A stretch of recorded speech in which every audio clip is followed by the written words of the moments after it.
And so beyond the House of 11, call it a franchise. Yeah. Yes.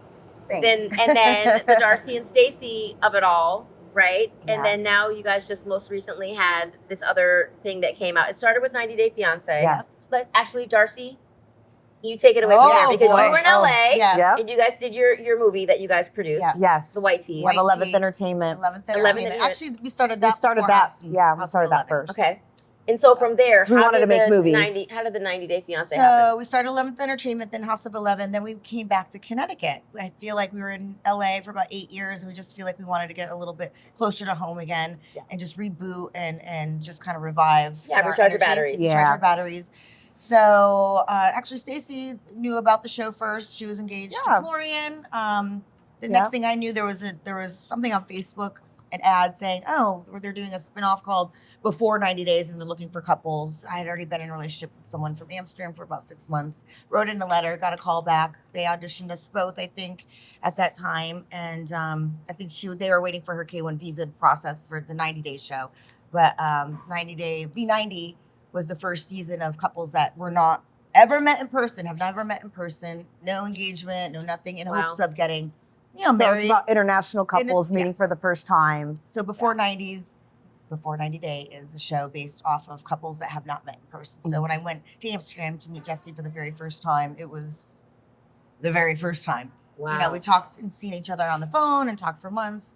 But it was your first face-to-face meeting. Face-to-face meeting, in person, in flesh. You could see each other, smell each other, you know. All the things. The things. And then that experience was so successful for you and for TLC as a brand that they were like, okay, this 90 Day Fiancé thing is cool, but guess what's even cooler? Darcey and Stacey. Yes. And they need their own show. Yeah, they get their own show. And then that was an explosion for you guys. Yes. And so what did that feel like after from 20 years old, at Lee Strasberg, you know, and NYU in New York City to having the #1 show on TLC? Like incredible, because you know what? When we were at Lee Strasberg, we actually took a class. It was a TV acting class, and I remember I asked the teacher that she had us memorize plays to do a scene in front of the class. But I said, well, does it have to be from a play? Could it be for something from real life? And I didn't really know about reality shows at the time. Right. She's like, okay, why not? So we were reenacting the scene when we found out our brother had cancer. She's like, wait a minute, stop. Everybody was crying in the room. Yeah, we had the whole class like in tears. Like they felt it. They felt our emotion. And told us that was our reality.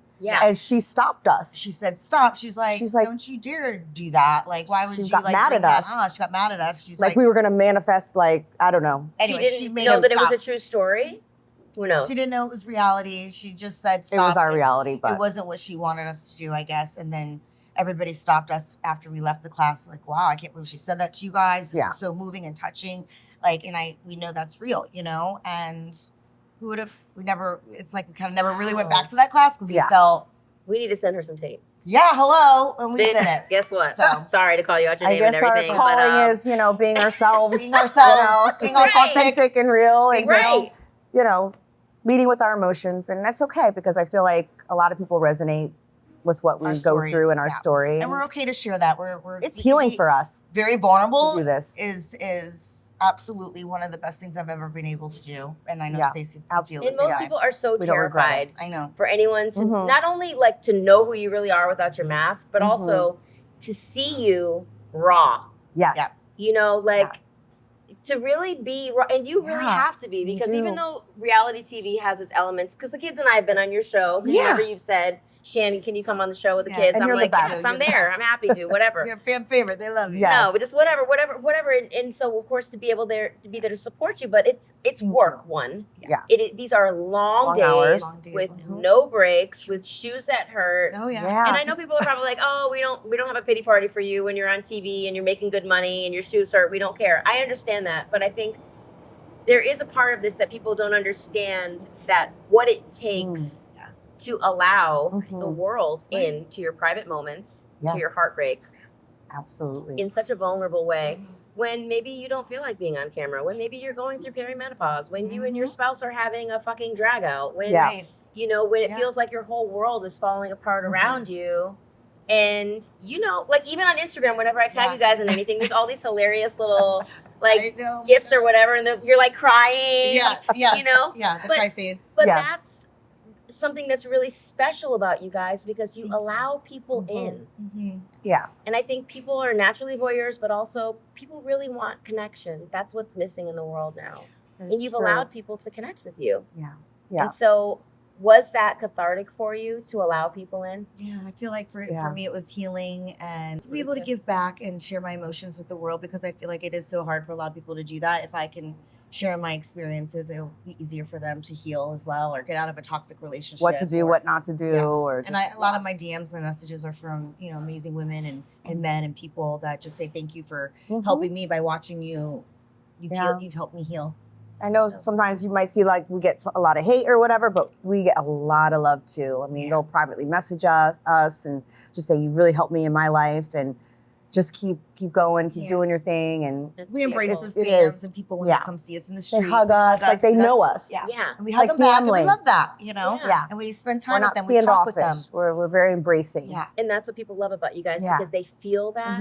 They feel like, one, how much you guys love each other. Yeah. Right? And also how welcoming you are and allowing people into your world. Right. I think like the veil is being lifted now because people can really have a communication with people on the other side of the screen now in a way that before reality TV, before TikTok, and you know, people being able to do confessionals, people didn't have access to you in this way. Right. You know, they thought you were off living in La La Land somewhere, and now it's like you're welcoming people into your most intimate moments. Yeah, it's pretty awesome. I mean, we don't mind it. We're used to it. You guys would do it again? Absolutely. I think it's just in our blood. It's in our blood. Point. Yeah. I feel like we would never stop. We'll keep going some way, shape, or form. Even if, you know, the show's end, we'll figure out how to, you know, continue it because it heals others. It helps others.